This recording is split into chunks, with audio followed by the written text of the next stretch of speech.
ዘወረደ እምላእሉ አይሁድ ሰቀሉ ወሚመይ ያእመሩ እግዚአ ኩሉ ዘያሃዩ በቃሉ። በስመ አብ ወወልድ ወመንፈስ ቅዱስ አሐዱ አምላክ። ሰላም ጤና ያበለይ ተኸታተልቲ መደባት ጽዮን ሚድያ ድሓን ተቐኒኻትኩም ኣምላኽ ቅዱሳን ክሳብ ሰዓት እዚኣ ክሳብ ዛዕለት እዚኣ ዝሓፅነሐና ዝሓለወና ንሱ ክብርን ምስጋናን ንኦ ይኹን። ከም ኣምላኽና ቅዱስ ፍቓድ ካብቶም ናይ ጾመ እግዚ ወይ ከዓ ጾመ ኢየሱስ ዓብይ ጾም መበገሲ ሰንበት ዝኾነ ዘወረደ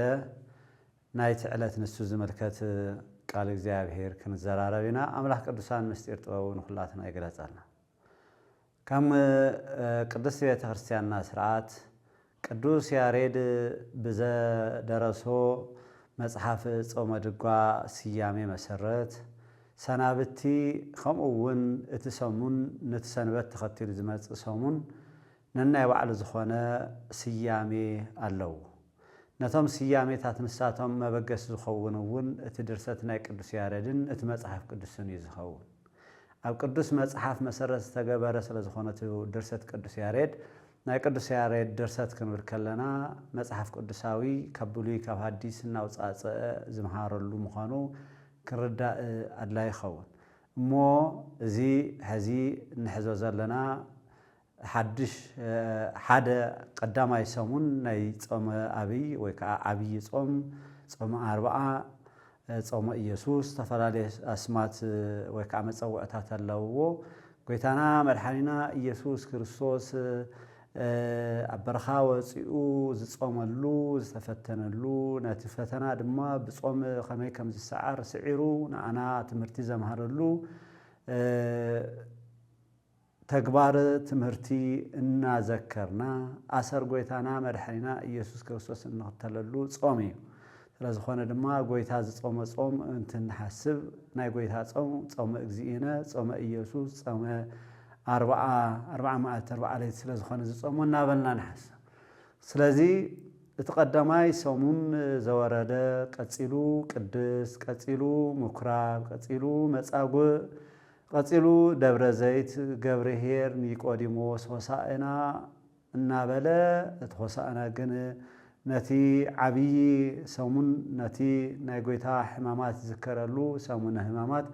ዘቐብለና ዘረክበና እዩ። ንኡ ተኸቲሉ ትንሳኤ ጎይታ ኢና ንዝክር። ስለዚ ካብ ምጽኣት ጎይታ ወይ ከዓ ቀዳማይ ምጽኣት ናብ ምድሪ እዚ ማለት ወይ ድማ ሰብ ምዃን ክሳብ ስለ ደቂ ሰባት ኢሉ ዝተቐበሎ መከራን ሞትን ትንሳኤ በኹሪ ትንሳኤ ኮይኑ ዝተንስአሉን እንዝክረሉ ጾመ ኣርብዓ ካብ መበገሲኡ ዘወረደ ኢሉ ይብጋስ። ዘወረደ ዝብል እንታይ ማለት እዩ ክንብል ከለና ዝወረደ ማለት ናብ ትግርኛ ንምፅእ ከለና ታዛ ዝነበረት እያ ትኸውን። ዘወረደ ግእዝ እዩ። ዘወረደ ካብ እዩ መፂኡ ስያሜኡ እንተበልና ካብ ቅዱስ ያሬድ እንተበልና ከምቲ ንብሎ ዘለና ካብ ጾመ ድጓ ዘወረደ እምላኢሉ ኣይሁድ ሰቀሉ ኢሉ ስለ ዘምፅእ ዘወረደ ዝብል ቃል ስያሜ ኮይኑዎ ኣሎ። ዘወረደ ቃል ቅዱስ ያሬድ ክንብሎ ከለና ቃሉ ግን ካብ ጎይታ መድኃኔ ዓለም ኢየሱስ ክርስቶስ ተቐቢሉ እዩ ብሰፊሑ እናተንተነ ኣብ መጻሕፍቱ ኣቕሚጥዎ ንረኽቦ ቅዱስ ያሬድ። ጎይታና መድኃኒና ኢየሱስ ክርስቶስ ምስ ኒቆዲሞስ ኣብ ዮሐንስ ወንጌል ምዕራፍ 3 ተጻሒፉ ከም ንረኽቦ ካብ ቁጽሪ 13 ጀሚርና ክንርኢ ከለና ካብ ሰማይ ዝወረደ ወዲ ሰብ ኢሉ ወይ ድማ ናብ ግእዝ ክነብፅኦ ከለና ዘወረደ እምሰማይ ወልደ እጓለ እመሕያው ኢሉ ዘወረደ ትግእዝ ዘወረደ እምሰማይ ወልደ እጓለ እመሕያው ዝብል ቃል ጎይታ መድኃኔ ዓለም ኢየሱስ ክርስቶስ መሰረት ተገይሩ እዩ ስያሜ ተዋሂብዎ ዘሎ። ስለዚ ኣብዚ ሰሙን እዚ መበገሲ ዝኾነት ድራረ ጾም ወይ ድማ ዋዜማ ናይቲ ጾም ተባሂላ ትጽዋዕ ዘወረደ ሰንበት ዝዝየም ዜማ ሃሌሉያ ምስጋናን እግዚአብሔር ይኹን ምስበለ ዘወረደ እምላኢሉ አይሁድ ሰቀሉ ኢሉ ስለዚህ ጅምር እዚ ዘወረደ ተባሂሉ እምበኣር እዚ ካብ ላዕሊ ዝወረደ አይሁድ ሰቂሎም ወኽብል ከሎ ግን ቅጽል አቢሉ እንታይ ይዝብሎ ወሚመ እያእመሩ እግዚአ ኩሉ ዘያሃዩ ለኩሉ በቃሉ ይቅርታ ዘያሃዩ ለኩሉ እዩ ያኽይድዩ በቃሉ እግዚአ ኩሉ ዘያሃዩ በቃሉ ብቃሉ ዘሕዊ ብቃሉ ደሓኑ ኢሉ ኸድሕን ዘኽእል ጎይታ ኩሉ ምዃኑ ኣይፈለጡን እሞ አይሁድ ነቲ ካብ ሰማይ ዝወረደ ሰቀልዎ ዝብል ስለ ዝኾነ ዘወረደ ነው ተዋሂብዎ ኣሎ እምበኣር ዘወረደ ዝብል ዘሎ መበገሲ ድሕነት ወዲ ሰብ ከመይ ከም ዝነበረ ክንዝክር ፍጻሜ ድሕነት ወዲ ሰብ ከመይ ከም ዝነበረ ክንሓስብ ምእንታን እቲ ድሕነት ዝተረኸበ ብግኡዝ ነገር ወይ ከዓ ብፍጡር ነገር እውን ከም ዘይኮነ ካብ ላዕሊ ትሕት ብምባል ዝተረኸበ ድሕነት ከም ዝኾነ እቲ ዝነበርናዮ ሰሙን ወርሒ እንታይ ይበሃል ነይሩ ቀዲሙ ቅድሚ ዘወረደ ዘሎ ኣስተርእዮ ተባሂሉ ይፅዋዕ እቲ ምግላፅ ኢና እናዘከርና ነርና ነቲ ምግላፅ ንሱ ዘወረደ ብዝብል ሒዝና ኢና እምበኣር ናበይ ክንከይድ ማለት እዩ ናፍቱ ስለና ዘምሃሮ ትምህርቲ ስለና ዝተቐበሎ መከራ ስለና ዝተቐበሎ ሞት ንዓና ህይወት ሂቡ ድማ ነቲ ሞትና ብሞቱ ስዒሩ ትንሳኤ በኩራት ወይ ከዓ ናይቶም ዝትንስኡ በኹሪ ኮይኑ ከም ዝተንሰ ናብ እንሰብከሉ ኢሉ እውን ልዒሉ ልዕል ልዕል ኢሉ ኣልዒሉና ኢልና ናብ እንዛረበሉ እናኣትወሉ መበገሲ ይኸውነሎ እዚ ማለት ስለዚ ነገረ ድሕነት ብሰፊሑ እናተረዳእና እናዘከርና ንህይወትና ንረብሓና እንጥቀመሉ ጾም ስለ ዝኾነ መበገሲኡ ዘወረደ ኢሉ ይጅምር ኣሎ ጎይታ መድኃኔ ዓለም ክርስቶስ ኣብቲ ሕዚ ዝጠቐስናዮ ዮሃንስ ወንጌል ምዕራፍ 3 ቁፅሪ 13 ካብ ሰማይ ዝወረደ ወዲ ሰብ ብዘይ እቲ ካብ ሰማይ ዝወረደ ወዲ ሰብ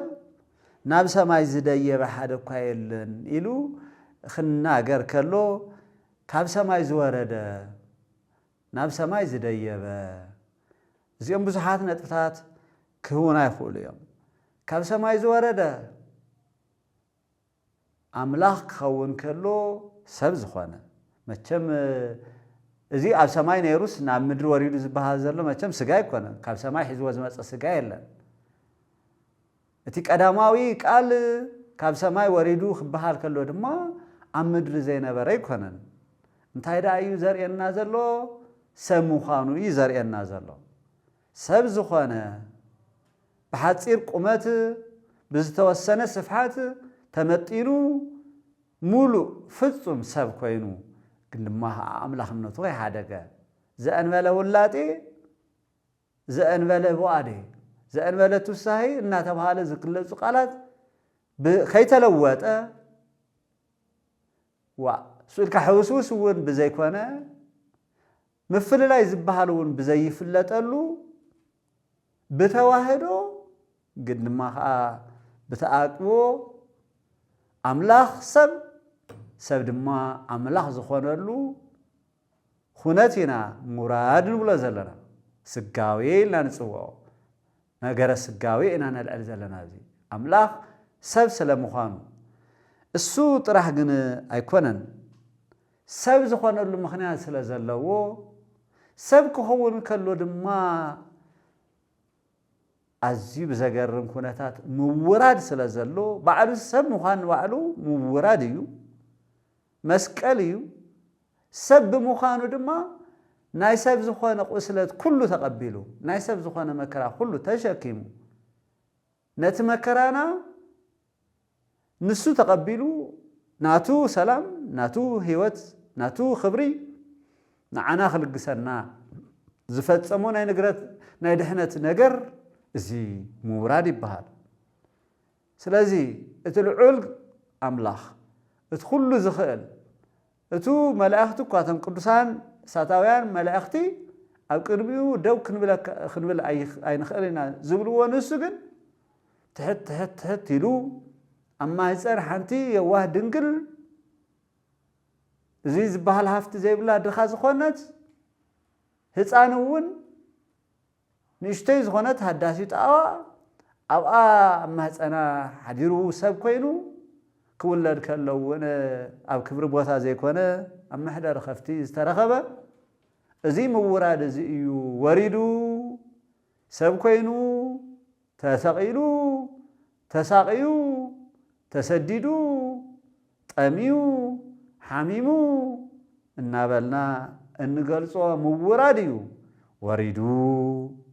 ዝገልጾ ዘሎ ይብሉ ቶም ሊቃውንቲ ነዚ ከብርህዎ ከለው ስለምንታይ እዩ ዝኩሉ ተቐቢሉ ዘወረደ ክንሓስብ ከለና ክንዝክሮ ዘለና እንታይ እዩ ንምንታይ ጎይታ ወሪዱ ንምንታይ ጎይታ ሰብ ኮይኑ ንምንታይ ቀዳማዊ ቃል እቲ ኩሉ ዝኽእል እቲ ንኩሉ ዝገበረ ንኩሉ እውን ህይወት ዝሃበ እቲ ናይ ብሓቂ ብርሃን ንሱ ንምንታይ እዩ ሰብ ዝኾነ ክንብል ከለና ጎይታና መድሓኒና ኢየሱስ ክርስቶስ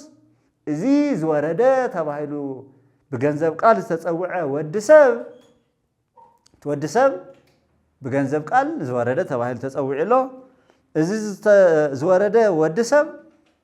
ንሱ ዝዓረገ ምዃኑ ድሓር እውን ክንምለሶ ኢና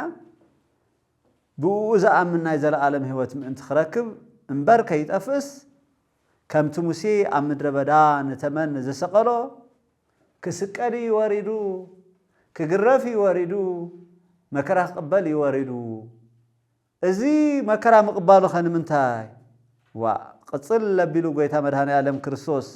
ኣብ ቁፅሪ 16 ኣብ ዮሃንስ ወንጌል ምዕራፍ 3:16 እንታይ ዝብል ኩሉ ብኡ ዝኣምን ናይ ዘለኣለም ህይወት ምእንቲ ክረክብ እምበር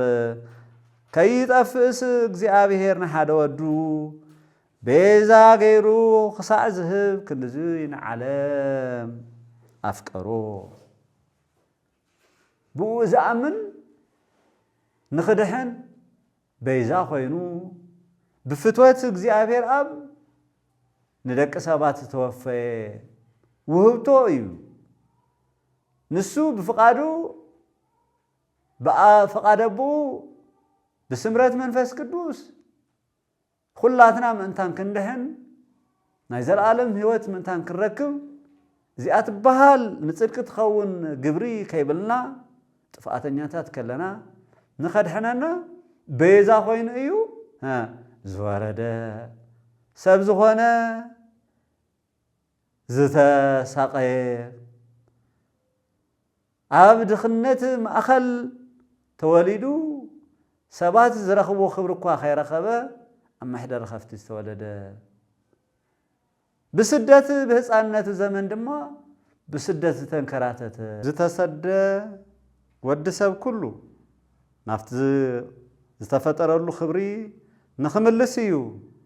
ዝወረደ ንሱ ኣብ ኣርዑት ባርነት ዲያብሎስ ንዝነበሩ ሓራ ንኸውፅእ ነፃነት ንኽእውጅ እዩ ዝወረደ ንሱ እቲ ክትሞቱ ኢኹም ዝተባሃሉሉ ሕጊ ስዒሮም ሞት ኣብ ልዕሊኦም ንዘምፅኡ ደቂ ሰባት ነቲ ሞት ብሞቱ ደምሲሱ ሕያዋን ክገብሮም ህይወቱ ንክህቦም እዩ ዝወረደ ዘወረደ ክንሓስብ ከለና ንዓና ዝተገበረ ውዕለታ ዓብዪ ነገር ምዃኑ ምኽንያቱ ክንዝክር ነዚ እዮም እምበኣር ከይፈለጥዎ ከይተረድእዎ ዋላ እኳ እናነገሮም እናሃለወ ልቦም ደንዲኑ ስቅሎ ስቅሎ እናበሉ ንኽስቀል ዝገበርዎ ኣይሁድ ዘወረደ ምላኢሉ ኣይሁድ ሰቀሉ ወሚመ እያእመሩ እግዚአ ኩሉ ዘያሃዩ በቃሉ ብቃሉ ንሱ ይኹን ኢሉ ክገብር ከድሕን ክፍውስ ዝኽእል ንሱ ክኸውን ከሎ ተሰቂሉ ክስቀል ነይርዎ ኢሉ ባዕሉ ግን ገሊጹልና እዩ ነቲ ናይ ተመን ምስሊ ዘለዎ ነሓስ ኣብቲ ዓላማ ወይ ከዓ ኣብቲ ደው ዝበለ ኦም ሰቂሉ ንኡ ዝረአዩ ኩሎም ካብ መርዝቲ ኣራዊት ተመን ንኽድሕኑ ምኽንያት ከም ዝኾኖም ኩሉ ኣይትብልዕዋ ተባሂሎም ብሰንኪ ተመን ተሰሓሒቶም ዘይትብላዕ በሊዖም ዝሞቱ مرزتمن زندفهم دق سبات كلهم نتي أب قرانيو زسقل نو نخرئيو وطرح يكونن كسمعوا وطرح يكونن كختلوا كمتن حيوات أباقع كمتن حقنياتا تواقع نتحقنيا حلاوئين نتبيزائن نفسو حليفو زهب باقع حلاوئين كم زختلوا نخختلوا نسو كسقل نيرو مسوائتي تخافيلو سريت هاتيات كم زركب مسوائت خون زخل نتها سريت هاتيات أداخ خفل زخل زخانة يكون عقم زلو فترة أي ترخبنمو فتاري سمايات ومدر كاب كبرو كاب سماي تحتيلو تواردو فكر سها ولد منور وابصه لموت خمس تبهاله وابصه اسكلموت اسكعموت زبصحلو مخنيات نعنا ندق سبات كلاتنا هيوت نخبنا كاب موتر خبر عتبارنت نصان خوصنا كاب موت ناب هيوت كشغاغرنا يو زورد خنا حسب كلنا زيو مخدا تايزبل غويتا كلهم بوز امنا زل عالم هيوت زلو نخرخو كاب تبهابه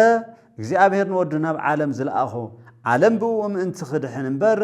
نعالم كفردلو إلو أيكونن يبل بقار قويتا زمتص زورده نبلو زلنا تقدماي ممصاقو خمينيرو نخدحننا هيوتن خبنا نمن نعنا بو نأمن دحنت كهبنا أيو إذا دحنت زي انت زي تقبلك قلصن يا بو زأمن أي فردونيو اتبو زي أمن قنا بسو محادة ودك زي أبهير سلا زي آمنه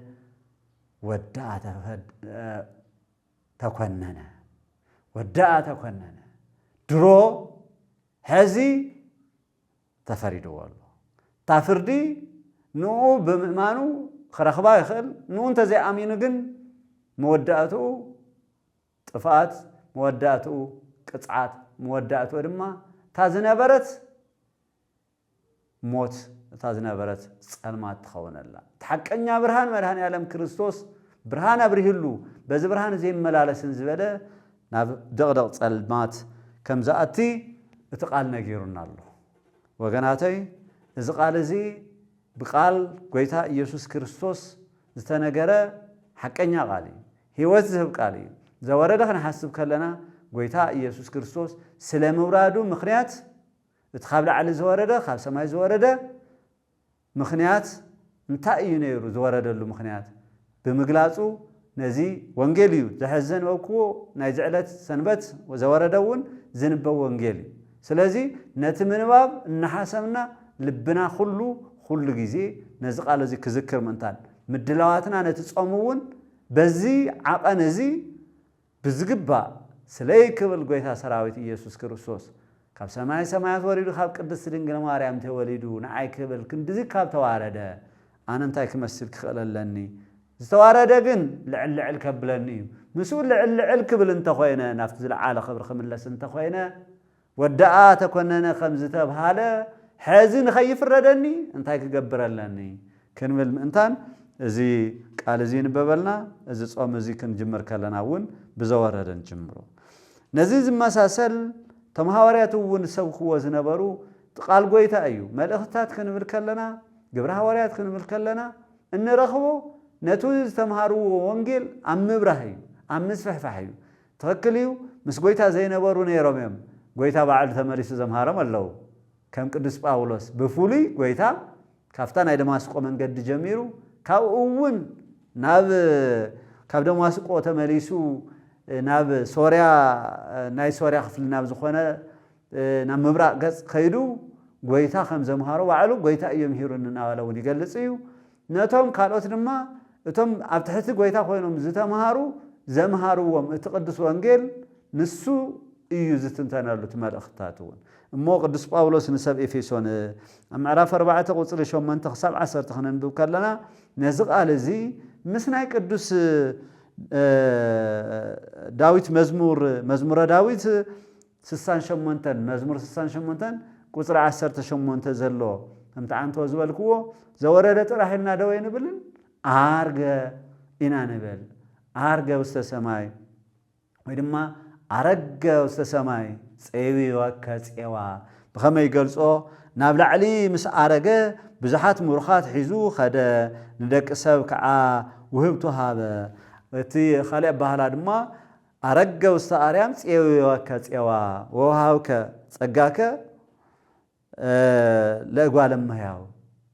ኢሉ የምጾ ስለዚ ወውሃብከ ጸጋከ ክብል ከሎ ነቶም ደቂ ሰባት ድማ ንወዲ ሰብ ድማ እንታይ ሃብካ እዩ ጸጋኻ ውህብቶኻ ሃብካዮም ውህድነት ውህብቶ ጸጋ መንፈስ ቅዱስ አረወነ መንፈስ ቅዱስ ዝብል ሰፊሕ እዩ ዚና ዕርገት እዩ እስካዕ ንሱ ክኸይድ ከሎ ግን እንታይ ኢሉ እዩ ዘምጽእ ቅዱስ ጳውሎስ ነዚ ዓረገ ንብሎ ዘለና ዓረገ ዝብሎ ዘሎ ይብል ዓረገ ማለት ናብ ታሕተዋይ ምድሪ ወሪዱ ከም ዝነበረ ማለት እንተዘይኮይኑ እንታይ ክኸውን ይኽእል እቲ ናብ ታሕተዋይ ዝወረደ ድማ ንኹሉ ምንቲ ክመልእ ልዕሊ ኩሉ ሰማያት ዝዓረገ ንሱ እዩ ኢሉ ስለ ጎይታ መድኃኔ ዓለም ክርስቶስ ይናገር ስለዚ እታ ቤተ ክርስቲያን እትምህሮ ዘላ እቲ ጎይታ ዝምሃሮ እቶም ሐዋርያት ዝተንተንዎ እቲ ቅዱስ ያሬድ ዝጸሓፈልና ዘዜሞ ንሱ እንታይ እዩ ዘርእየና ዘሎ ወዲ አምላኽ አምላኽ ኢየሱስ ክርስቶስ ሰብ ንምንታይ ኮይኑ ሰብ ብምዃኑ ንዓይ እንታይ ገይሩለይ ክንብል ክንሓስብ ክንዝክር ሰብ ብምዃኑ ንዓይ ዝገበረለይ ውህብቶ ከመይ ገይረ እየ ዝሕልዎ ከመይ ገይረ እየ ዝረኽቦ ከመይ ገይረ እየ ዝውንኖ ኢልና ክንዝክር ምእንታን ዘወረደ ተባሂሉ እቲ ናይ መጀመርያ ሰሙን ንዓና ተባሂቡና ንረኽቦ ኣለና ስለዚ እቲ ዝወረደ ነቶም ምሩኻት እንታይ ክገብር ኢልና ነርና አንቶ ነፃ ከውፅእ እዩ ኢልና ነርና ነፃ ዘውፅኦም ግን አረገ ውስተ አርያም ፄዊወከ ፄዋ ነቶም ምሩኻት ማሪኽካ ናብ ሰማይ ዓረግካ ብዝብል እዩ በቲ ግእዝ ኣብቲ እርገት ክኸውን ከሎ ወይ ከዓ ሰሙነ እርገት ናብ ጰራቅሊጦስ እውን ክንከይድ ከለና እንምስክሮ ናይ ዓወት ምስክርነት እሞ እዚ ምዕራግ እዚ ምውራድ ስለ ዝነበረ እዩ ምዕራግ ዝበሃል ዘሎ እንታይ ክገብር ወሪዱ ነቶም ምሩኻት ባሮት ዲያብሎስ ኮይኖም ዝነበሩ ነፃ አውፅኡ ደቂ እግዚአብሔር ወረስቲ ርስቱን ክገብር እዩ ዝብል ክንዝክረሉ ምእንታን ዘወረደ ተባሂሉና ዘወረደ እምላኢሉ አይሁድ ሰቀሉ ኢሉ ምስ ወረደ እምበኣረ እዚ ዝተገበረልና ውዕለታ ንሓሰብና ንሕና ከመይ ኢና ክንከውን ዘለና ዝብል ቅዱስ ያሬድ ህዝውን ኣብቲ ጾመ ድጓኡ ኩኑ እንከ ከመ ብእሲ ጠቢብ ዘይጸውም ወይ ጼሊ ወያስተሰሪ በእንተ ኃጢአቱ ሁሩ በጽድቅ ትርከቡ ሰናይ አክብሩ ሰንበተ ተመሃሩ ገቢረ ሰናይ ኢሉ ይመጽእ እምበኣር እዚ ካብ ተገብረልኩም እዚ እናሓሰብኩም ከምቲ ጥበበኛ ሰብ ስለ ስሬት ኃጢአቱ ከም ዝጾምን ከም ዝጽልን ጥበበኛ ሰብ ከምኡ ኹኑ ብኡታ መንገዲ ሓቂ በታ መንገዲ ጽድቂ ድማ ተጓዓዙ እንታይ ክትረኽቡ ኢኹም ሰናይ ዘበለ ክትረኽቡ ኢኹም ካብ እግዚአብሔር ዝርከብ ሰናይ ካብ ምድሪ ዝርከብ ሰናይ ኣይኮነን እንታይ ዓይነት ሰናይ ነገር ትደሊ ወገነይ ትደሊ ሓፍተይ ትደሊ ሓወይ ወገናተይ ብዙሕ ንደልዮ ሰናይ ነገር ደሎ ንዓና ዝጠቅም ዝኾነ ሰናይ ነገር ኩሉ ኣብ ኢድ እግዚአብሔር ኣሎ ካብ እግዚአብሔር ንኽንረኽቦ ብመንገዲ ጥበብ ንጓዓዝ ጾምና ጸሎትና ናይ ጥበብ ጾምን ጸሎት ይኹን ናይ ዓሻ ጾምን ጸሎትን ኣይኹን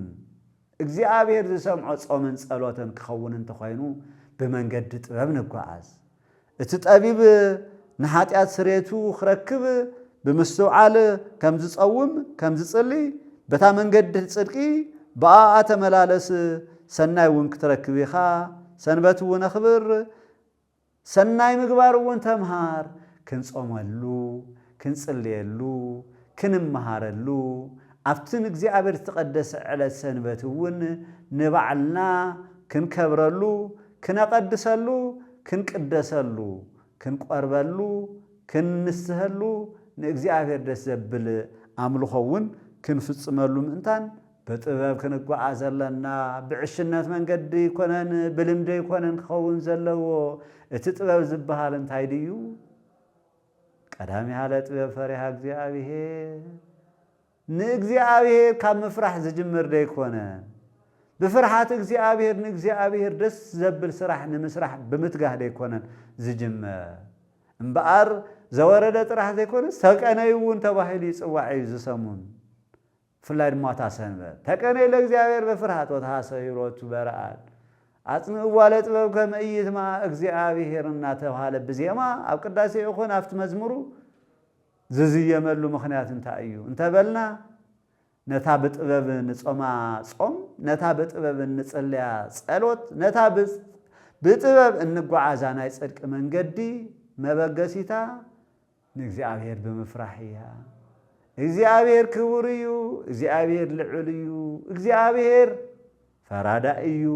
እግዚአብሔር ግን ድማ ፈራዳይ ዋላ እንተኾነ ፈቃር ርህሩህ መሓሪ ይቅረባሃል እዩ ኃጢአት እኳ እንተሃለወኒ ንሱ መሓሪ እዩ እሞ ድፍእ ኢለ እንተተመሊሰ ይቅረኽብለኒ እዩ ከቢድ ዝመስል ኣብ ቅድመይ እኳ እንተሃለወ ኩሉ ከኣላ እዩ እሞ ነቲ ዓቐበት ዝመስል ክምድምዶ ሜዳ ክገብሮ ይኽእል እዩ ኢልና ባህሪ እግዚአብሔር ብምርዳእ ንእግዚአብሔር ደስ ክነብል ብምፍራሕ እግዚአብሔር ንጅምሮ ብብዙሓት ተግባራት ድማ ንፍርሃት እግዚአብሔር ተኸቲሎም ዝመፁ ሰናይ ምግባራት بمنقد حق بمخاد نفصمم سراحت كله منقد حق مالت እግዚአብሔር ግበራዝ ወለካ መንገድ ጽድቂ መንገድ ጽድቂ ትባሃል በሕግን በትእዛዝን እግዚአብሔር ዝጓዓዝ ጻድቃን ነበሩ ዝብል ቃል ኣብ ቅዱስ መጽሐፍና ከም ንረኽቦ መንገድ ጽድቂ ማለት በሕግን በትእዛዝን እግዚአብሔር መምልላስ እዩ ንእግዚአብሔር ክትፈርሖ ከተኽብሮ ከለኻ በሕግን በትእዛዝን እግዚአብሔር ትመላለስ ስለዚ ብዝ ጥበበኛ ሰብ ዝኸዶ መንገድ ጽድቂ መንገድ ሐቅ እንተ ኸይድኩም ይኹም ሰናይ ትረኹ ይብለና እሞ ቀዳሚ ያለ ጥበብ ፈሪሃ እግዚአብሔር ዝብሉ ኣብ ምሳሌ እውን ንረኽቦ ኣብ መዝሙረ ዳዊት እውን ንረኽቦ ምሳሌ 1:7 ወይ ድማ 9:10 ብጠቢብ ሰሎሞን ሰር ነገር እዩ ምስዚ ተመሳሳለ ዝኾነ መዝሙረ ዳዊት 111 ቁጽሪ 10 እውን ንረክብ ኢና ኣብ መጽሓፈ ኢዮብ እውን ተመሳሳለ ዝኾነ ማዕዳ ምኽሪ ይወሃበና እዩ 28 ከይድ ከለ እዚ ምስ በለና እምበኣር ታይዝ ግስጸና በጥበብ ክንከይድ ምእንታን ደው ኢልና ክንሓስብ ምእንታን ኣከለክሙ ዝሃለፈ መዋዕል ዝሃለፈ ዘተቀነይኩም ለግእዘ ስጋኩም ነቲ ስጋኹም ዝተገዛእኹምሉ ንፍቓድ ስጋኹም ዝተመራሕኹምሉ ኩሉ ነገርኩም እንስሳዊ ባህሪን ኣብ ምዃን ዝተላበስኩምሉ ዘመን ያኽለኩ ንስሓና ኣትወሉ ዕብዳና ስኽራና ክፍኣትና ምቀኝነትና እዚኦም ዝመሳሰሉ ሰራሕናሉ ዘመን ያኽለኩም ዝብል ኣዋጅ ዝእወጀሉ እዩ ዘወረደ ኣከለኩም መዋዕል ዝሓለፈ ያኽለኩም እቲ ዝሓለፈ መዋዕል ዘተቀነይኩም ለገዛ ስጋኩም ንስጋኹም ندليت سجاهم نخفات نحاتيات نإنسساوي بحري استجازأهم اللي جزيه يا أخلقكم سلازخنا يبل أمي إذا يستصوموا وتصليوا صوم الصلاة يا صوم الصلاة بحدا ينزخدا صوم صيمنا نبل صوم كونينا هنا نبل بيت خرسان ينفلتان عين يصلن عين المهللن عين قدسن أبدا عين يتصومنا ምግቢ መምራጽ አይኮነ ወይ ከአካ ምግብ መፍልላይ አይኮነ ምግቢ መፍልላይ በጾምን ጸሎትን በመጽዋትን በሰናይ ተግባራትን ምስጢራት በመስታፍን በቅዱስ ቁርባን በጸሎት በቅዳሴ ዝተሐወሰ በንሳ ዝተሐወሰ ዘዓበ ዝጎልበተ እንተ ዘይኮይኑ ከንቱ ከይኾነና ናይ ጥበብ ዘይኮነስ ናይ ዓሻ ጾም ከይኾነና ነስተውዕል ጾምና በጸሎት بتجهات صلوت بزجباء صلوت كسنة كنت أنا آخر كم زلوا نمي إذا ستصوموا وتصلوا لأجزاء تكأنا يبل بعد نجزاء تجازوا نخفات سجاهم استجازاهم كل زمن يأكل نزيز استجازاهم كل زمن يأكل نمن دا تجزو هذي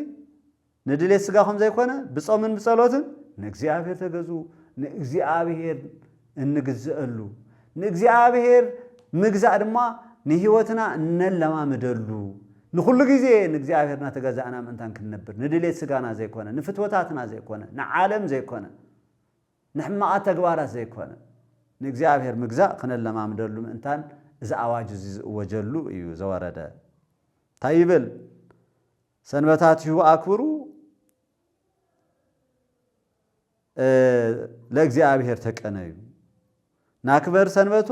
ወእንህድግ ስርዓቶ ከምዝና በለ ኸይዱ ቱ አከለኩም ዘሃለፈ መዋዕል ምስበለ እዚ ተቀነዩ ዝበልናዮ በቲ ምስባክውን ከምኢ ዝብል አከለኩም ዘሃለፈ መዋዕል ድማ ብመን እዩ ዝስነ بقدوس بيتروس قاليو زسن ويدما كاب قدوس بيتروس يوم تيونيو قدوس ياريد اب قدماي ملختي قدوس بيتروس معراف 4 قطر 3 كم زخبل نرخو بارت بعبدانن بفتوات سغان بسخرانن بغويلا عقن بزيبلو مستن اصياف بزخونه املخو طاوت كتنبرو انتلخم كمتي احزاب زدليو እና ገበርኩም زحلفكم وزمن ياخلكم نا እግዚአብሔር አመንቲ ዘይኮኑ ሰባት ዝፍጽሙዎም ብዙሓት ተግባራት ለንፍጽም ጆም ናና ደ ይመልከቱን ዕብዳን ዝበሃሉኮ በመስዋዕል ዘይስርሑ ስራሕቲ ማለት ዕብዳን ማለት እኮ በመንፈስ ዘይምራሕ በስጋ ጥራሕ ከም እንስሳ ማለት ታም ዕብዳት ንብሎም ሰባትኮ በእምሮም ስለ ዘይምራሕ በእምሮና ኸይተመራሕና በስኽራን በስምዒት በኽፍአት እንሰርሖም ናይ ዕቡድ ስራሕታት ኣለው ኣብ ቅድሚ እግዚአብሔር ዕውዳት ዘምስሉና ካብ እምሮና ወፃእ ብዝኸዱ ተግባራት ወይ ድማ ብዝፍጸሙ ተግባራት ብፍትወት ስጋ ብስኽራን ብጎይላ ፍላይና ዓናን ተጋሩ ኣዚ ይምልከተና ንሰቲ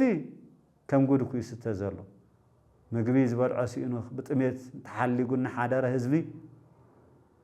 ክንደይ ጠራሙዝ ኣብ ሓደ ጠረጴዛ ደርዲሮም جግንነት ዝመስሎም ሰባት ዝበዝሕሉ ዘመን ኢና ዘለና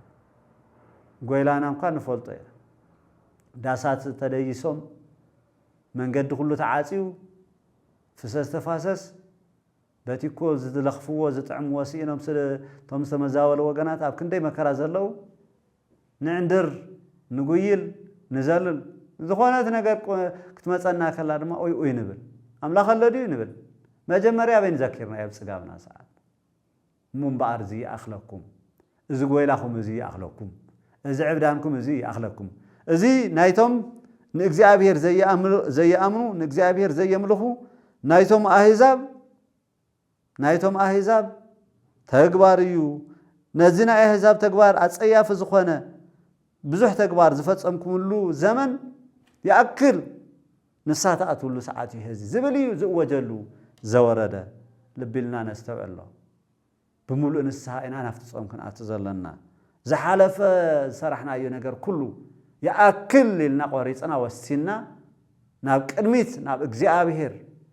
نمت باق إنه سنالو نتشكنالو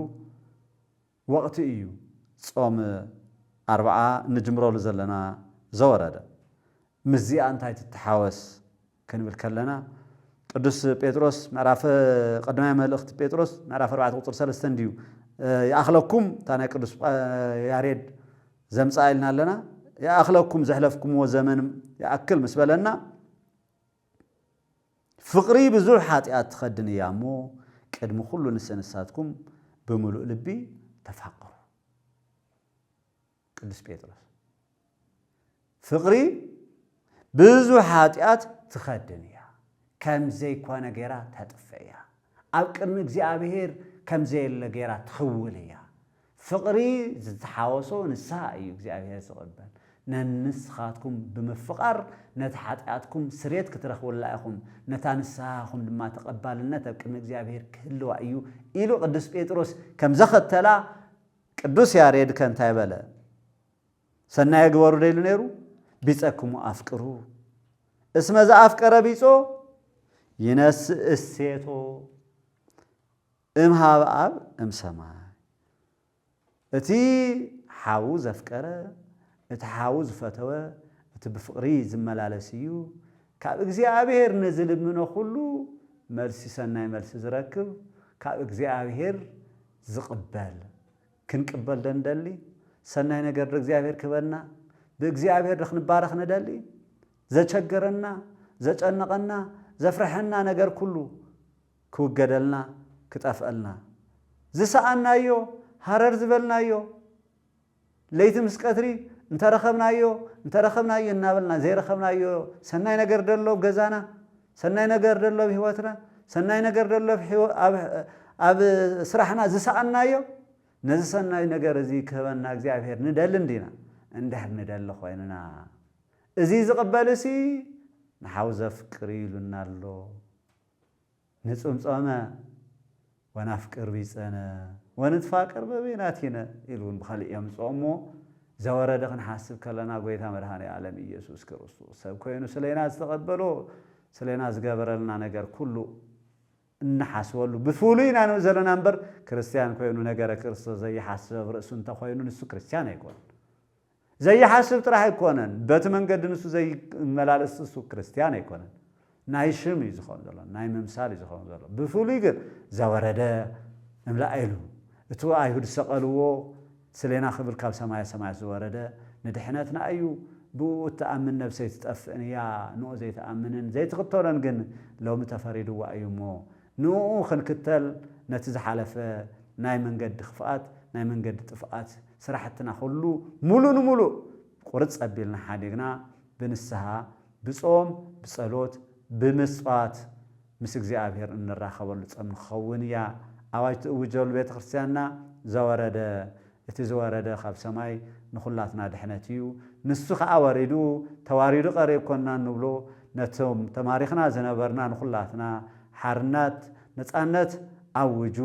ናፍቲ ልዑል ክብሪ ሙሉእ ዝኾነ ሰላም ሙሉእ ዝኾነ ደስታ ሙሉእ ዝኾነ ሓጎስ እንረኽበሉ ፀሓይን ወርሕን ዘይኮኑስ